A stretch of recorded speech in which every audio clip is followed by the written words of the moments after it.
balik tengok rumah dah sebelah habis terbakar, api tengah marak dan kereta bahagian dapur habis. Itu tadi reaksi pemilik rumah yang rosak apabila dua pesawat pasukan aerobatik Jupiter milik Angkatan Udara Tentera Nasional Indonesia terhempas di Langkawi ketika sedang melakukan latihan aerobatik sempena pameran antarabangsa maritim dan aero angkasa Langkawi 5 2015. Pengurus Koordinasi Korporat 5 2015 NG Retnam dalam satu kenyataan mengesahkan kedua-dua juruterbang dan dua pembantu juruterbang selamat selepas berjaya membuat lentingan ke udara sejurus sebelum pesawat terhempas. Nahas berlaku apabila sayap 2 daripada 6 pesawat Wongbi KT-1B buatan Korea bergesel di udara sebelum terhempas. Misi mencari dan menyelamat yang digerakkan Tentera Udara di Raja Malaysia TUDM berjaya menemui kedua-dua juruterbang dan 2 pembantu juruterbang terbabit beberapa minit sejurus terhempas di Kedawang, kira-kira 11.3 km daripada pusat pameran antarabangsa Mahsuri. Kesemua mereka yang cedera ringan dirujuk ke Hospital Langkawi untuk pemeriksaan lanjut. Nahas yang berlaku kira-kira pukul 2 petang itu menyebabkan latihan aerobatik dihentikan buat sementara waktu. Kedua-dua pesawat terhempas di luar kawasan lapangan terbang. Sebuah terhempas dalam kawasan kebun getah di Padang Mat Sirat. Manakala sebuah lagi merempuh 2 buah rumah bersebelahan di kampung Gelam Kedawang mengakibatkan rumah itu terbakar. Satu daripadanya hampir musnah sepenuhnya dan satu lagi 20% rosak. Berikut nama 4 juruterbang pasukan aerobatik Jupiter yang terlibat dalam nahas udara berkenaan.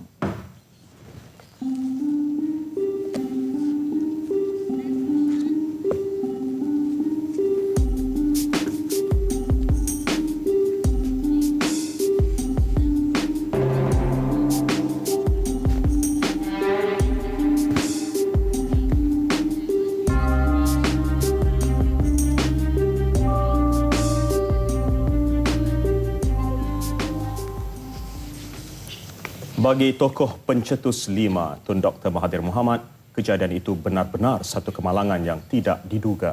Bekas Perdana Menteri itu bagaimanapun bersyukur kerana insiden itu tidak menyebabkan kemalangan jiwa. By accident lah. Unfortunate accident. Nobody is hurt as far as I can make out. Dalam pada itu, negarawan ulung itu yakin kemalangan tersebut tidak akan menjejaskan acara 5 yang akan membuka tirainya esok.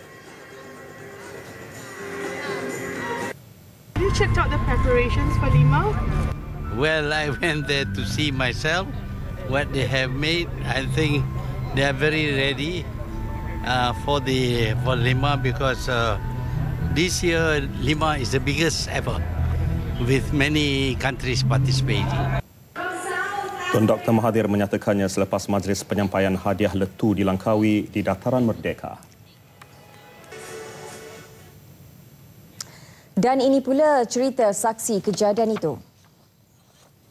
Pusing nak kata satu dia naik atas, satu dia potong dia. Mana kena kita rasa macam kena sayap lah.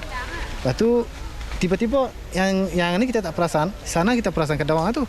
Kedawang tu dia keluar payung 2-3 biji. Sini dia nampak asap. Mana kata kita tak pergi sana, kita main sini terus. Kita nampak lah kata sini dia jatuh. Lepas tu kita main sini tengok, kata betul sini jatuh. Kedawang pun kita kata jatuh lah, sekali yang itu lah. Kita nampak macam itulah. Duduk jauh lah dengan jarak tu masa latihan. Mana kita? Kita tak jauh dari sini bawah ni. Bawah kawasan ni. Tapi kita masa tu memang atas motor lah. Atas motor kita jalan main. Lepas tu tengok sini asap, sana pun dia keluar payung tu. Mana kita kata kita percayalah, kita kata jatuh. Kita tengok situ ya. Sementara itu, pemilik rumah yang dirempuh pesawat masih trauma dengan kejadian pesawat terhempas itu. Ketika kejadian, tiada sesiapa di dalam rumah.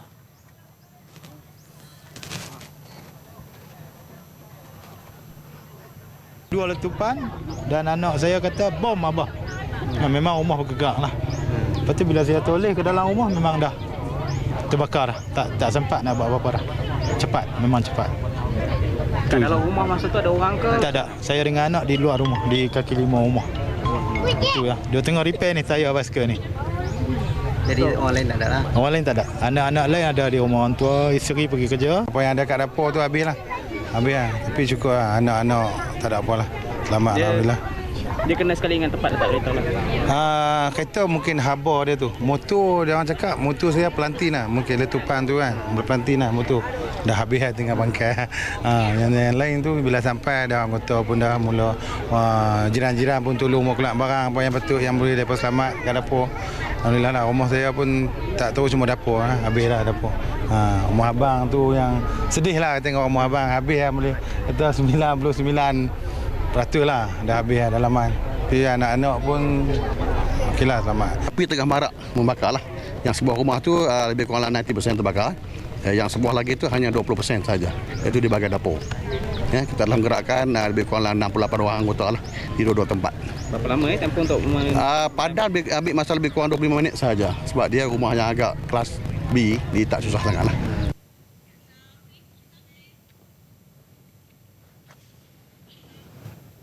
Menteri Pertahanan Datuk Seri Hishamuddin Tun Hussein bersama-sama Menteri Pertahanan Indonesia Ria Mizat Riacudu melawat mangsa kemalangan pesawat berkenaan di Hospital Langkawi. Turut mengiringi mereka Panglima Angkatan Tentera Jeneral Tan Sri Zulkifli Mohammad Zain. Keempat-empat juruterbang dan pembantu juruterbang itu kini mendapat rawatan rapi pihak hospital. Dalam pada itu, kecekapan pasukan mencari dan menyelamat SAR yang bertindak pantas selepas nahas berlaku mendapat pujian Datuk Seri Hishamuddin. Skuad penyelamat berjaya mengesan kedudukan pesawat dan juruterbang kira-kira 11 km dari pusat pameran antarabangsa Mahsuri MIEC. Cukup hebat kerana kedua-dua menteri menerima laporan daripada bilik gerakan kita. Dan saya tengok EC725 kita berada di tempat kejadian dalam beberapa minit saja. Dan ini menunjukkan bahawa sesungguhnya kita tak boleh fikirkan ke semua kemungkinan. Tetapi setakat mana yang terpaksa kita lalui tadi, nampaknya cepat mereka sampai kepada kawasan Naas. Ketika nahas, kumpulan 6 pesawat jenis KT-1B sedang melintasi ruang udara MIEC sebelum 2 daripadanya berselisih dan terbabas. Datuk Seri Hishamuddin turut meninjau persiapan terakhir menjelang mesyuarat Menteri-Menteri Pertahanan ASEAN ADMM di Pusat Konvensyen Antarabangsa Langkawi LICC. Mesyuarat itu menjadi pembuka Tirai 5 2015 esok. Satu kenyataan bersama akan dikeluarkan sebaik mesyuarat selesai dan antara isu yang bakal dibincangkan meliputi pendirian ASEAN terhadap isu IS, penubuhan pasukan pengaman khas ASEAN dan prosedur operasi standard SOP, bantuan kemanusiaan dan bencana alam. Beberapa lagi perjumpaan berasingan dijangka turut diadakan Datuk Seri Hishamuddin. Sementara itu, pesawat baharu milik TUDM A400M akan melakukan terbang lintas dan diperkenal secara rasmi buat julung kalinya kepada orang ramai pada Majlis Perasmian 5 2015 Selasa ini. Yang mana pesawat generasi baru TUDM itu tiba di Pangkalan Udara Subang hari ini dan disambut Panglima Tentera Udara dan para pegawai kanan TUDM.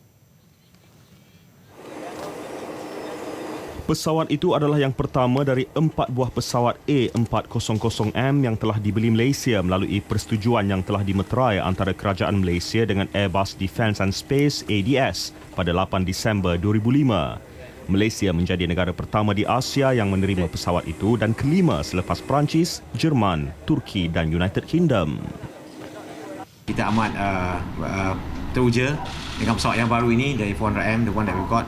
Kerana dengan ada keupayaan A400M ini, there is a force enhancement for us in term of our capability. Keupayaan kita untuk meningkatkan kita punya strategic airlift and also tactical airlift.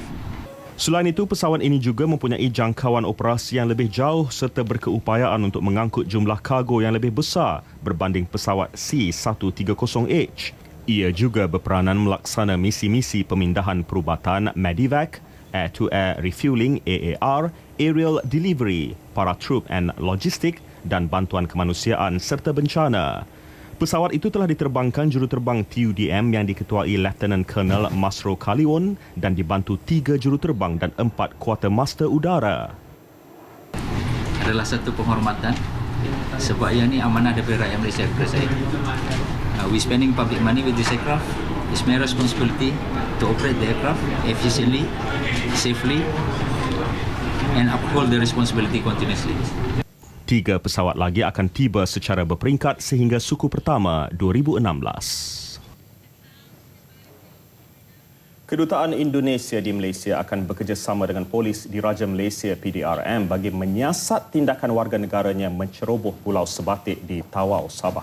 Duta Besar Indonesia di Malaysia, Herman Praitno berkata, pejabat konsulat Indonesia di Tawau kini memantau dan bertukar-tukar maklumat mengenai kejadian tersebut dengan PDRM. Pada masa sama, Ketua Konsulat Indonesia di Tawau sudah mengarahkan pegawainya mengadakan rondaan dan mempertingkat langkah keselamatan di perairan Tawau serta pulau bersebelahan bersama dengan anggota Eskom dan PDRM. Sebaik penyiasatan selesai, 17 yang ditahan itu akan dibawa pulang. Jumaat lalu, 17 warga Indonesia termasuk 10 anggota polis dan 4 anggota tenteranya ditahan kerana dipercayai menceroboh masuk sempadan negara di Pulau Sebatik dengan membawa senjata api. Kesemua anggota polis dan tentera tersebut termasuk 3 orang awam kini ditahan di Ibu Pejabat Polis Daerah Tawau. Jepun menunjukkan kesungguhan yang tinggi untuk terlibat sama dalam projek keretapi laju Kuala Lumpur Singapura yang merupakan projek pertama di Asia Tenggara. Hasrat Jepun itu dinyatakan Perdana Menterinya Shinzo Abe kepada Timbalan Perdana Menteri Tan Sri Muhyiddin Yassin sewaktu pertemuan kedua-dua pemimpin di Sendai, Jepun. Abe yang secara peribadi meminta untuk bertemu Tan Sri Muhyiddin memaklumkan yang Jepun mampu menawarkan teknologi dan sistem terbaik dalam projek keretapi laju itu. Ya, dia amat berminat kerana dia tahu Malaysia dan Singapura telah mencapai kata sepakat untuk melaksanakan HSR atau High Speed Rail. Jadi mereka yakin mereka mempunyai teknologi yang terbaik, sistem yang terbaik dan nak memberikan gambaran bahawa minatnya itu adalah amat tinggi. Sebab itu Perdana Menteri buat ketentuan untuk berjumpa dengan saya. Malaysia dan Singapura pada 2013 bersetuju untuk membina landasan keretapi laju menjelang 2020 yang akan mengurangkan masa perjalanan Kuala Lumpur Singapura kepada 90 minit. Pada November lalu, Abe pernah menyatakan hasrat kepada Datuk Seri Najib Tun Razak untuk menyertai proses pembidaan antarabangsa projek berkenaan. Selain Jepun, China turut menunjukkan minat yang sama. Tapi saya sebutkan juga penting dalam soal ini bukan sahaja faedah penggunaan sistem, tapi teknologi itu mesti dipindahkan ke Malaysia, bangunkan human resource di kalangan anak tempatan, bangunkan industri-industri, sokongan dan sampingan. Pertemuan Tan Sri Muhyiddin dan Abe berlangsung di luar persidangan dunia mengenai pengurangan risiko bencana di Sendai, kira-kira 380 km dari Tokyo. Timbalan Perdana Menteri turut mengadakan pertemuan dua hala dengan Menteri Tanah Infrastruktur Pengangkutan dan Pelancongan Jepun Akihiro Ata. Pada pertemuan itu, Malaysia dan Jepun bersetuju supaya satu memorandum persefahaman kerjasama dalam hal berkaitan pengurusan bencana dimeterai kedua-dua negara.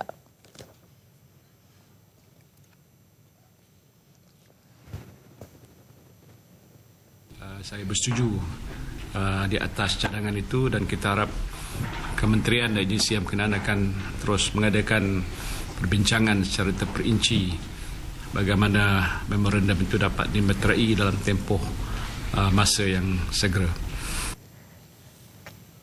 Jepun mengumumkan peruntukan $4 bilion Amerika kepada negara membangun yang sering menghadapi bencana. Sambil menyambut baik perkara itu, Malaysia boleh mempelajari banyak perkara dan pengalaman daripada Jepun dan negara lain, khususnya dalam soal pemulihan selepas bencana. Selain itu, Tan Sri Muhyiddin turut mengadakan pertemuan dua hala dengan rakan sejawatannya dari Turki, Numan Kurtulmus. Pada pertemuan itu, kedua-dua pemimpin sepakat yang Malaysia dan Turki boleh memainkan peranan dalam memperbetul persepsi negatif global terhadap Islam, ingkuran ancaman keselamatan militan IS. Turut disentuh hubungan dua hala Malaysia-Turki khususnya dalam bidang pelaburan dan pendidikan. Fasa 2 Ops Catut akan dilancar secara besar-besaran 2 April ini, sehari selepas bermulanya pelaksanaan cukai barang dan perkhidmatan GST. Ia bertujuan mengesan mana-mana peniaga yang mengambil kesempatan menaikkan harga barangan terlalu melampau. Ketua Setiausaha Kementerian Perdagangan Dalam Negeri, Koperasi dan Kepenggunaan KPDN KK, Datuk Seri Alias Ahmad berkata, Ops Catut itu akan dilaksana dengan kerjasama Jabatan Kastam Diraja Malaysia. Catut bermula 15 Januari, kita buat secara kita saja, KPDN KK, pegawai kita yang 1,800 orang tu. Manakala untuk 2 April ini semata-mata untuk kita melihat selepas hari kedua pelaksanaan GST, the impact kepada harga barang, dan Kastam telah bersetuju untuk bersama KPDN KK untuk membuat pemantauan dan operasi terhadap kesan daripada GST itu. Ops Catut ini akan dilakukan secara berterusan sehingga ke satu masa harga barang dan ekonomi kembali stabil. Sepanjang tempoh Ops Catut fasa pertama, 451,794 premis diperiksa. Datuk Seri Alias menyatakannya selepas merasmikan sambutan Hari Hak-Hak Pengguna Sedunia di Putrajaya. Pengagihan wang ihsan kepada kesemua 87,000 keluarga penduduk terjejas banjir di Kelantan dijangka selesai akhir bulan ini. Menurut Pengerusi Jawatankuasa Bersama Banjir Negeri itu, Datuk Seri Mustafa Muhammad, 25,000 keluarga sudah menerima wang ihsan RM500 bagi setiap keluarga tersebut. Jelas beliau yang juga Menteri Perdagangan Antarabangsa dan Industri, mana-mana keluarga terjejas yang namanya tidak tersenarai boleh membuat rayuan kepada Jawatankuasa Bersama Banjir Negeri Kelantan. Datuk Seri Mustafa menyatakannya selepas menyempurnakan penyerahan kunci rumah segera kepada penduduk terjejas banjir, sumbangan Universiti Pendidikan Sultan Idris di Kampung Laloh, Kuala Krai. Mengulas mengenai pembinaan rumah kekal kepada penduduk terjejas, Datuk Seri Mustafa memberitahu 1,827 buah rumah yang musnah sepenuhnya akibat banjir sedang dibina secara berperingkat. Pelaksanaannya digerakkan Kerajaan Persekutuan, Kerajaan Negeri, Badan Korporat dan Badan Bukan Kerajaan NGO.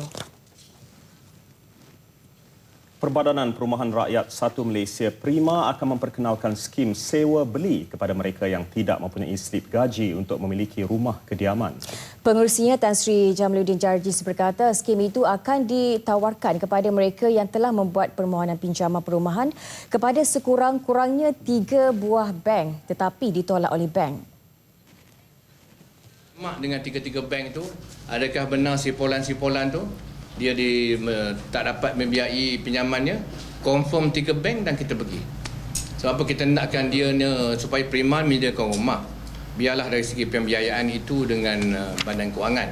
Itu tugas mereka. Namun demikian oleh kerana perkara tertentu arahan Perdana Menteri kepada kita, so mereka-mereka ini juga berhak mendapat rumah Prima. Oleh kerana latar belakang mereka, dia tidak mendapat sumber daripada institusi kewangan, Prima akan ada skim untuk mereka, skim sewa beli. Di bawah skim itu juga sewa yang dibayar pemohon boleh ditukar kepada bayaran. Beliau menyatakannya selepas melawat tapak projek perumahan Prima di Sungai Petani, Kedah. 2,744 unit rumah akan dibina secara berperingkat-peringkat di kawasan itu. Daripada jumlah berkenaan, 930 unit rumah dijangka siap dibina menjelang akhir tahun ini. Dalam pada itu, beliau berkata pelaksanaan GST bermula 1 April tidak akan memberi kesan terhadap harga rumah Prima. Ia kekal pada harga asal, iaitu 20% lebih murah berbanding harga pasaran.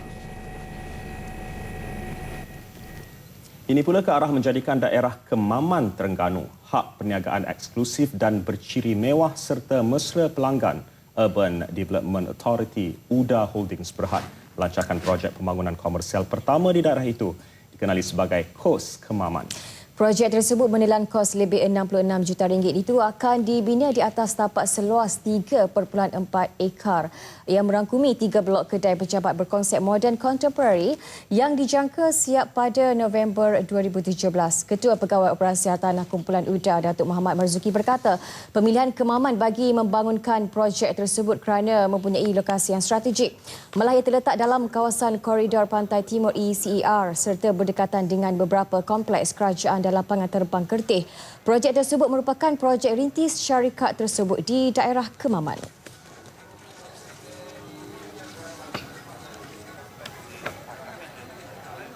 Tender kita dah panggil, jadi kita bagi keutamaan pada East Coast Bumiputra punya kontraktor. Macam ucapan saya tadi, UDA ni apa ni agenda Bumiputra tu masih relevant to us. Jadi untuk yang ni kita dah terpanggil Bumiputra tapi East Coast. Jadi insya-Allah kita tengah buat penilaian sekarang, by next month kerja-kerja should start lah. Kita akan kena pasti which one yang bagi the best tender, the best value, and then by end of this lagi sebulan ni dia akan start kerja. So jangkaan siap dalam 2 tahun setengah. Beliau berkata demikian kepada media selepas merasmikan pejabat jualan kemaman di Cukai. Tambah Muhammad Marzuki, projek berkenaan bakal membuka banyak peluang perniagaan kepada para pelabur dalam dan luar negara.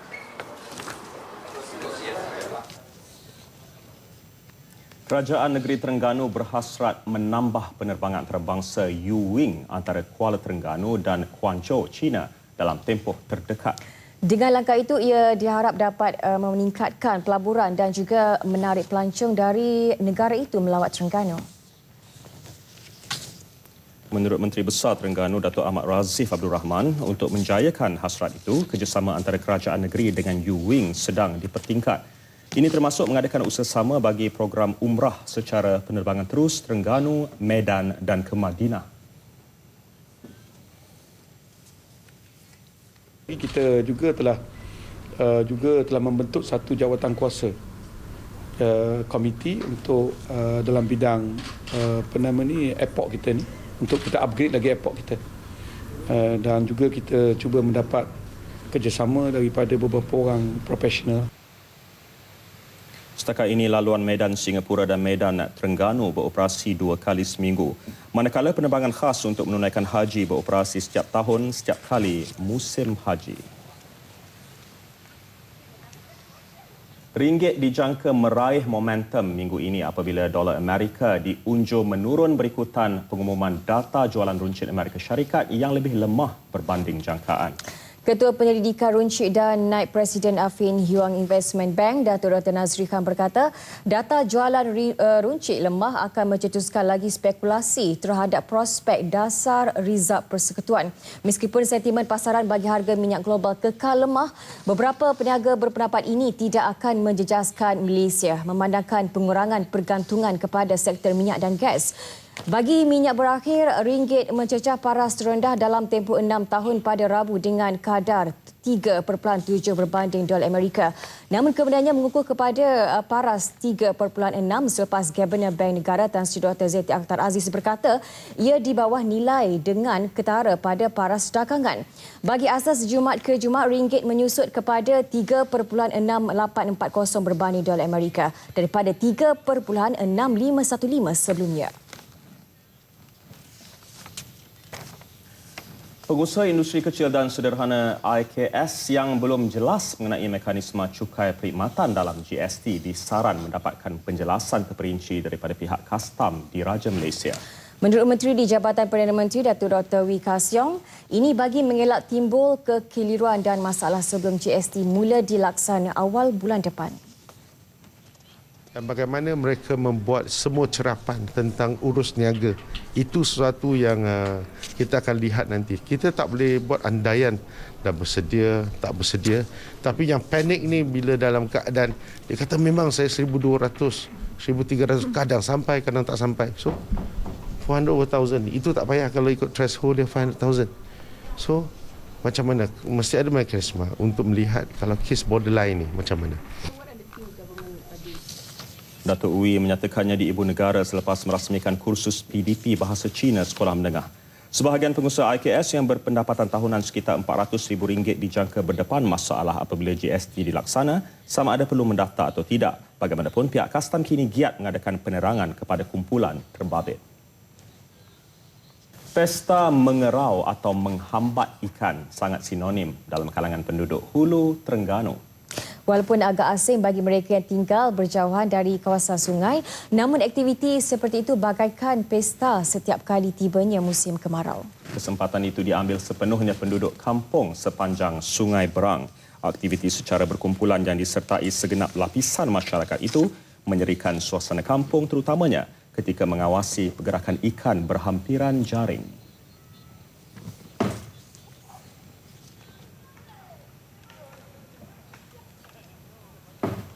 Biasanya tiap-tiap tahun memang kita dapat banyak ikan. Jadi biasa program ni kita buat 3 kali setahun lah.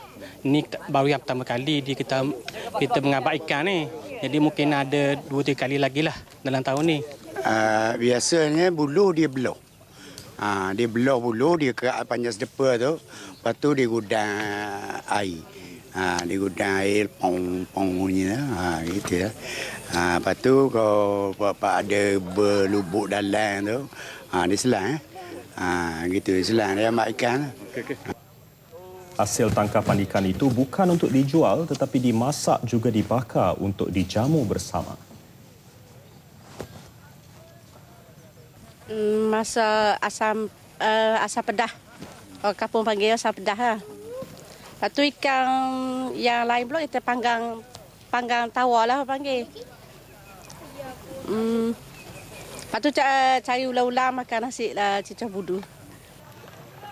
Turut tidak ketinggalan menyertai aktiviti itu Ahli Parlimen Hulu Terengganu, Datuk Jailani Johari. Kerana di Hulu Terengganu ni kita banyak sungai. Dan di Hulu Terengganu ni memang terkenal dengan ikan-ikan seperti kelah, baung, sembarau dan ikan kaloi. Dan saya sempatlah merasa pelbagai ikan tadi hasil daripada tangkapan yang dibuat sempena program mengambat ikan ni.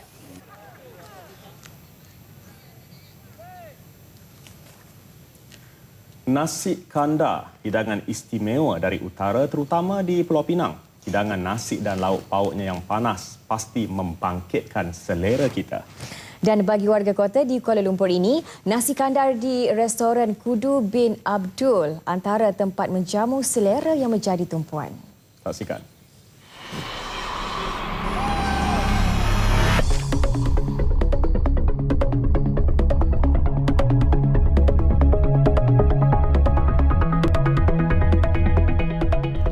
Jalan Tuanku Abdul Rahman di Ibu Negara merupakan antara lokasi tumpuan orang ramai untuk membeli belah pelbagai barangan keperluan. Restoran Kudu bin Abdul juga terletak di jalan ini berdekatan pusat beli belah Maju Junction. Pasti tidak akan mengecewakan sesiapa saja yang mahu merasai hidangan nasi kandar bersama lauk pauknya seperti ayam sambal bawang, daging kicap dan sotong sambal tumis. Tahukah anda, restoran Kudu ini sudah beroperasi sejak tahun 1969 dan sehingga kini namanya bukan sahaja terkenal di kalangan rakyat tempatan, malah pelancong asing. Menurut pemilik restoran ini, Nazira Banu binti Kudu, bangunan kedai ini masih kukuh, malah sebahagian besar ruang restoran ini masih seperti keadaan di era tahun 60-an dan 70-an. Kedai ni mula-mula arwah ayah saya buka pas sebelah sana, dia jual nasi sahaja. So Cina yang jual kopi semua. So lepas tu tauke Cina tu dia cakap dia tak nak lah. So arwah ayah saya jaga semua, ambil semua sekali lah bang. Mula dibuka seawal pukul 7.30 pagi hingga 8.30 malam. Pengunjung sanggup beratur panjang demi untuk memilih menu kegemaran masing-masing. Ternyata semua lapisan kaum tidak ketinggalan menjamu selera di sini. Alhamdulillah, customer saya lagi ramai. Ada orang pun ada support customer, ada support saya. Ada orang cakap okey, makanan pun sedap. Alhamdulillah lah bang. Ada kemajuan lah bang dari dulu lagi. Menurut Nazira, beliau terasa teruja kerana selain rakyat tempatan, restoran ini sering dikunjungi rakyat dari Australia, Kanada dan Singapura. Waktu paling sibuk bagi Nazira yang dibantu suaminya Haja Nurdin serta 120 orang pekerja adalah waktu makan tengah hari, di mana mereka akan memastikan setiap pelanggan mendapat tempat duduk dan menikmati makanan. Keselesaan pengunjung, layanan mesra serta lauk pauk yang segar dan baru dimasak sentiasa diutamakan pemilik restoran ini. Okey, kedai ini dia dari turun-temurun. So customer pun banyaknya datang pun turun-temurun juga. So kira regular customer. Nak kata bersaing itu memang ada saingan. Tapi alhamdulillah kita punya rezeki memang ada kat sini lah. Setakat ni. Tapi in future memang ada planning nak buat bistro ke, buka satu cawangan. Tapi original nasi kandar. Di tahun-tahun 70-an, restoran ini sering menerima kunjungan pelanggan tetapnya, seniman agung Allahyarham Tan Sri P. Ramlee dan beberapa pelakon seangkatannya. Sebagai tanda kenangan, pemiliknya mengabadikan beberapa keping gambar seniman agung itu pada satu sudut di restoran ini. Saya selalu lalu tu kereta kan, tengok ramai orang, so nak cuba lah ni, it's the first time lah. Kawan saya expert makan tu. Rizal tu, dia expert tentang makanan ni, dia bawa saya ke sini lah. Dia memang pakar nasi kandar, nasi campur semualah. Favorite saya mutton ni dengan ayam ni. Yeah, very nice. And delicious. That's why we keep on coming back. Sedap lah, sedap. Yang membuat dia punya kari dia tu. Untuk masa depan, pemilik restoran ini sudah merangka strategi perniagaan agar dapat terus bersaing dengan restoran dan kafe di sekitarnya. Siapa nak ikut jejak Allahyarham Tan Sri P. Ramlee, bolehlah makan di situ. Sejenis produk baru, gelang halau nyamuk yang kini hangat di pasaran belum mendapat kelulusan dan persetujuan Kementerian Kesihatan. Justru, kementerian itu tidak akan bertanggungjawab atas keberkesanannya. Timbalan Menteri Kesihatan Datuk Seri Hilmi Yahya bagaimanapun memberitahu pengguna boleh membeli sekiranya ia berkesan. Datuk Seri Hilmi diminta mengulas susulan penjualan produk gelang halau nyamuk dari Korea yang dipercayai berleluasa sekitar Lembah Kelang. Produk itu turut dipercayai dijual di premis kelengkapan rumah dan farmasi dengan harga antara RM5 hingga RM9 satu paket. Kementerian mengesyorkan cat anti nyamuk yang dapat disapu pada dinding bagi menghalang nyamuk memasuki kawasan rumah berikutan penularan mendadak wabak denggi ekoran cuaca panas ketika ini. Macam-macam sekarang kita cuba gunakan lah. Termasuk insect repellent lah. Itu semua insect repellent. Kita kena guna semuran jenis yang lekat di dinding. Yang lekat dipanggil apa? Yang jenis semuran yang lekat di dinding kan. Sekarang ada cat pula yang dikeluarkan oleh pihak lain untuk gunakan. Dia ada anti nyamuk tu. Bila nyamuk hinggap di dinding dia mati. Beliau sebelum itu merasmikan program transformasi sosial di Bandar Baru Perda, Teluk Kumba. Arduino merupakan satu konsep baharu bagi penggemar projek interaktif. Walaupun masih baharu, namun telah mendapat sambutan hangat dalam komuniti masa kini. Dan segmen info teknologi dan gadget minggu ini berpeluang mencuba sendiri konsep Arduino ini. Kita bersama dengan Delila Kadir untuk butiran lanjut.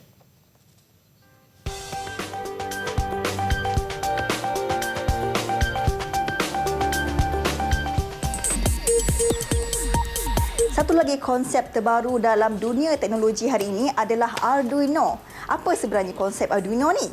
Baiklah, bersama-sama saya ketika ini adalah Encik Zul yang akan memberitahu apakah teknologi Arduino ni. Baiklah, Encik Zul, apa sebenarnya teknologi ni? Arduino ni merupakan satu teknologi yang terkini yang mana ia merupakan sistem kawalan yang boleh kita atur carakan untuk melakukan apa saja yang kita nak.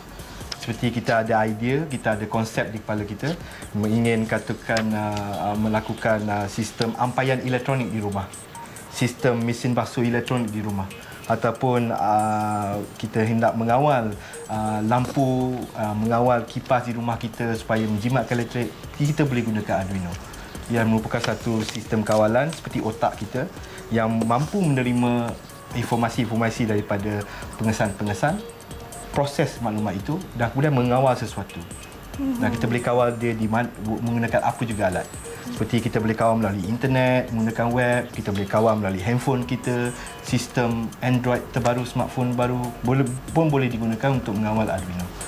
Dan ini merupakan pilihan utama bagi mereka-mereka yang ingin mereka cipta projek-projek inovasi dengan mudah dan cepat. Seperti contoh ada di depan ni, kita ada robot yang mampu bergerak sendiri, yang mungkin boleh digunakan untuk dalam situasi bahaya. Contohnya kita ada sistem bola yang mana dia boleh menggunakan frekuensi otak kita, boleh mengawal bola ni turun dan naik kan. Dan juga seperti rumah ni lampunya tu ia adalah sejenis prototipe yang mudah contoh, tapi kita boleh mengawal lampu ni menggunakan handphone kita. Dan kita boleh realisasikan dengan rumah sebenar, yang mana kita boleh kawal lampu rumah sebenar menggunakan handphone. Selagi kita ada idea untuk buat sesuatu, saya rasa insya-Allah Arduino boleh melakukannya. Dan juga bagaimana sambutan rakyat Malaysia terhadap konsep ni? Ya, sekarang ni kita akan tengok, kita dah tengok rakyat Malaysia ni lebih berinovasi dan banyak yang kreatif. Sejak 2-3 tahun kebelakangan ni kita nampak sambutan tu amat menggalakkan, terutama di kalangan pelajar-pelajar, dan sekarang kita tengok di kalangan hobis, yang mana hobinya memang adalah mereka cipta. Dan untuk pengetahuan anda juga, SKMM melalui pertandingan Liga Remaja Kreatif, ia mencadangkan agar peserta-pesertanya menggunakan teknologi Arduino ni dalam projek mereka. Sama-sama kita nantikan apakah hasil projek itu nanti. Baiklah, setakat ini saja untuk paparan kali ini. Pastikan anda terus bersama Info Teknologi dan Gadget untuk paparan yang lain pula. 4 rakyat Malaysia maut manakala 4 lagi cedera parah dalam kemalangan di Langu, Satun, Thailand kira-kira pukul 4.30 petang semalam. Mangsa dikenali sebagai Ramlah Adam bersama 2 anaknya berusia 6 tahun dan bayi 2 bulan, selain seorang lagi wanita yang juga dipercayai anaknya. Mangsa yang cedera parah pula dikenali sebagai Abdul Rahman Abdullah, 46 tahun, dipercayai suami mangsa bersama 2 lagi percayai anak mereka. Jurucakap Konsul Thailand berkata berdasarkan laporan awal, polis mendapati kenderaan dipandu laju dan ketika melalui jalan berselekoh, kenderaan terbabas lalu melanggar tiang lampu di tepi jalan.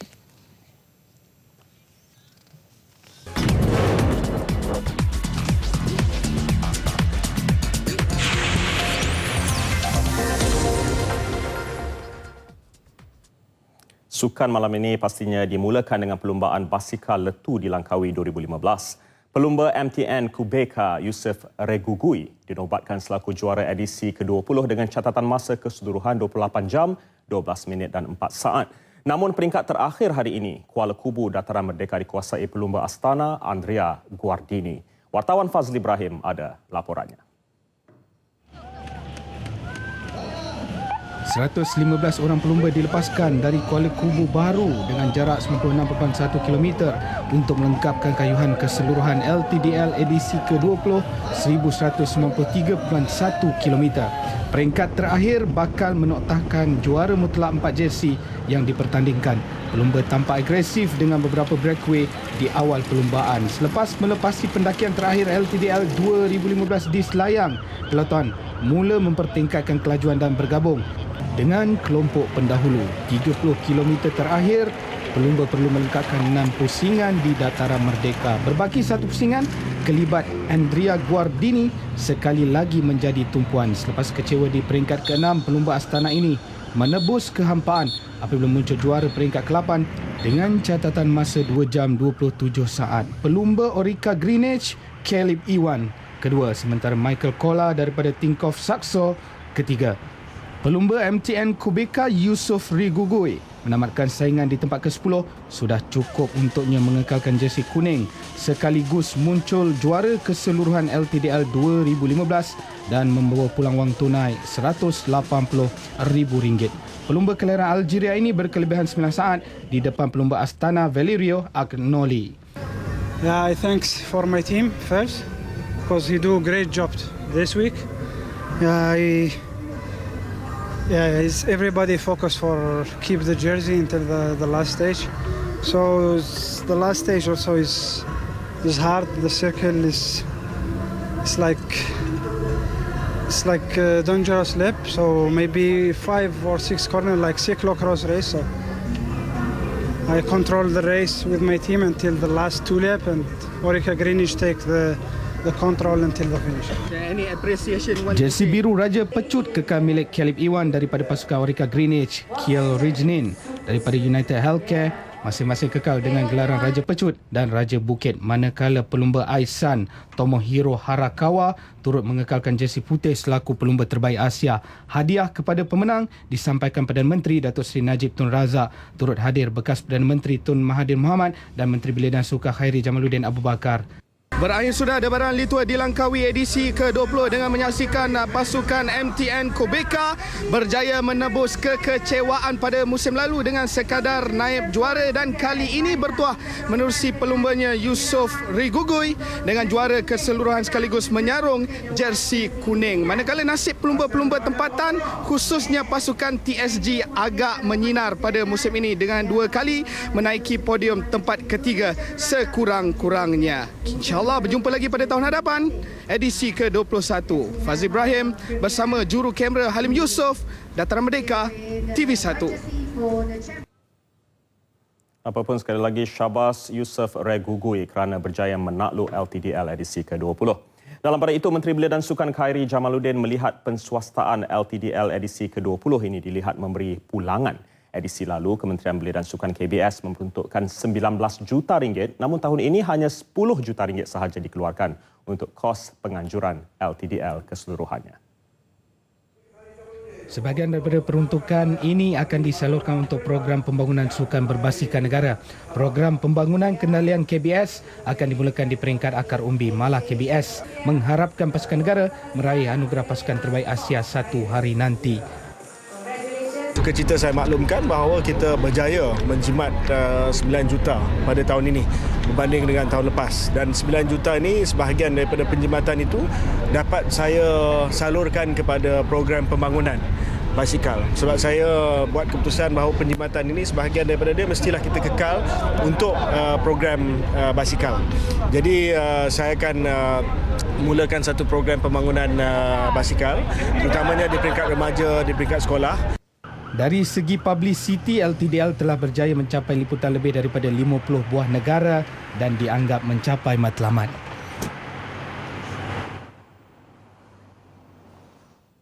Dari LTDL, kita beralih ke saingan Liga Super. Jika Pulau Pinang masih gah dengan rekod tanpa kalah dalam saingan Liga Perdana, Felda United pula terus mengekalkan status selaku pendahulu Liga. Malah seperti Pulau Pinang, masih belum ada pasukan lain dalam Liga Super yang mampu mencalarkan rekod tanpa kalah Felda United setakat ini. The Fighters menambah koleksi kemenangan yang ketiga dalam 5 perlawanan setakat ini. Malah Felda United tampak semakin garang dan terus dahagakan gol susulan kemenangan di Kota Baru. Kemenangan ini begitu manis sekali lah bagi saya dan juga tim saya lah, dan yang mana mereka bermain mengikut arahan sebagaimana yang telah diberitahulah sebelum kami turun ke padang. Kelantan pula tampak masih belum dapat melupakan kekalahan PDRM di laman sendiri. Josh Boteng perlu membuat pilihan sama ada menekan butang panik atau terus bersikap tenang dengan prestasi semasa Kelantan. The Red Warriors akan tidak lagi kebal di gelanggang keramat mereka di Stadium Sultan Muhammad ke-4. Overall, I think a draw would have been a fair result. We did not play our best game, but to concede from a set piece very painful. Juara Piala Sumbangsih JDT tampak masih mencari rentak kemenangan untuk memperbaiki kedudukan dalam carta Liga Super. Kemenangan seharusnya menjadi milik Harimau Selatan, tetapi lain pula yang berlaku apabila JDT hampir pulang hampa. I don't think that we underestimate, but the problem was they parked the bus like most of the teams, and we are used on this. In this moment, I said, always depends on the final pass, final move, somebody to create something in front of goal, and today we were not good enough in that part. Begitu juga dengan satu lagi pasukan, Pahang, yang dianggap pencabar untuk merebut gelaran Liga Super musim ini. Masih tiada perubahan dalam kedudukan Tok Gajah di carta Liga selepas 5 perlawanan. Kekalahan kepada ATM semalam seharusnya menambah tekanan ke atas pemain dan pengurusan. Sesuatu perlu dilakukan dengan segera untuk memastikan kemenangan diraih di setiap perlawanan. Tak kala pasukan-pasukan besar dalam saingan Liga Super masih mencari rentak, Selangor tampak sudah kembali menemui sentuhan kemenangan. Malah kemenangan di Stadium Shah Alam malam tadi sedikit sebanyak memberikan bayangan Mehmet Durakovic kian selesa dan yakin terhadap kemampuan anak didiknya. I really think we could have scored maybe 4 or 5 goals tonight. Their keeper was fantastic tonight. He made 3 unbelievable saves. We are creating chances. We are scoring goals. But I wish we can score more tonight. But I'm still happy. 2-0. Fantastic result in front of our crowd. Pelbagai teknik digunakan bagi menambah nilai estetika rekaan kain batik. Di Kelantan, sebahagian besar pembatik masih mengekalkan teknik pembuatan secara tradisional. Betul tu ya. Selain blok dan juga skrin, teknik discharge ataupun tarik warna juga menjadi pilihan. Dan sempena Hari Kraf Kebangsaan 2015 pada 26 Mac nanti, usahawan batik akan menampilkan rekaan baru menggabungkan teknik discharge serta futuristik.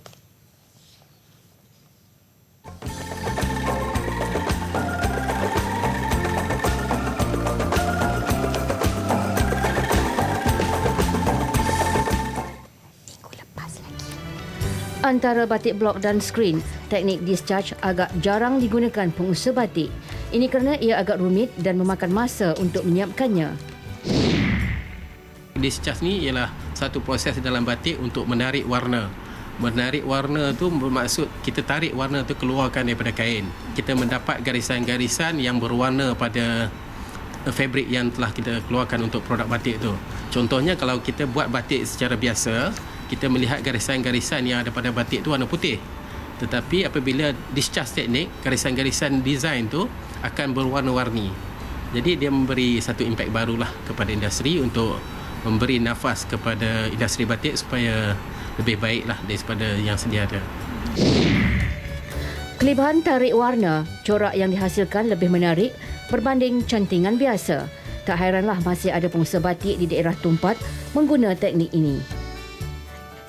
Dia macam-macam ni lah. Dia ada yang 4 lapis, yang 5 lapis, yang 2 lapis pun ada. Jenis warna kita pun tak sama dengan produk syarikat lain lah semua. Jika Ayu Fashion terkenal dengan pengeluaran kain sarung dan kain pasang, Ezek Batik pula menghasilkan pakaian siap daripada fabrik kapas. Kita ada geometri, kita ada bunga, kita ada bentuk yang lebih abstrak. Jadi apa yang penting kita buat something yang lain pada orang lain dan menggunakan teknik discharge. Teknik discharge ni kita ambil warna yang gelap, kita chop, lepas tu kita dischargekan colour dia dan kita dapat urat yang gelap. Di samping tu kita boleh buat warna yang di tanah dia ialah warna yang cerah. Bagi Bujin L Batik, pengertian futuristik tidak hanya terhad pada corak garisan. Untuk HKK 2015, ada motif istimewa akan ditampilkan. Pada 2015 ni saya banyak ke futuristik, tapi saya menggunakan motif fauna lah, binatang.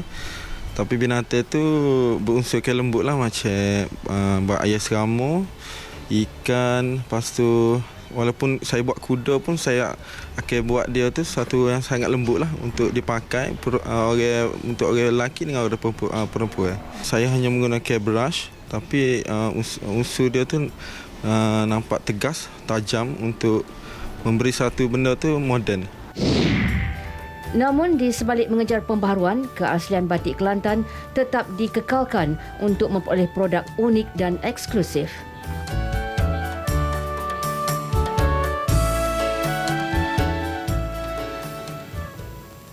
Segmen Kraf itu mengakhiri Nasional 8.